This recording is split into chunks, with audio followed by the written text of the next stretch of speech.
Been talked about not just for years, but decades. Building a pedestrian bridge to link downtown Cleveland to the lakefront.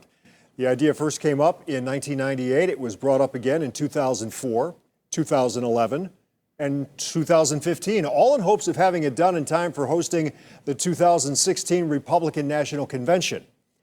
That did not happen. Then in 2019, thoughts turned to a land bridge, and by 2022, studies began, and last year the North Coast Master Plan was launched.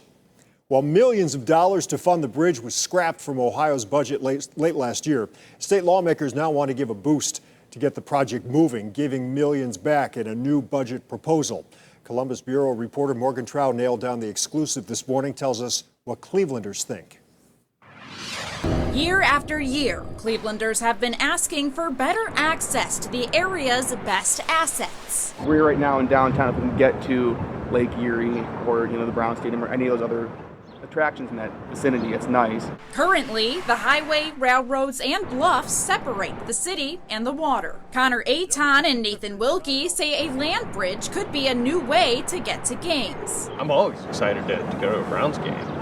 It's a Browns town. A pedestrian bridge is a project that has been proposed for years. It would allow locals to safely travel across and above the rail tracks. And Tuesday, the state lawmakers announced they're proposing $20 million in funding to construct the pathway. The money comes from the one-time funding inside the capital budget bill. It's really to benefit people to improve their overall quality of life, but it will have definitely an impact on tourism.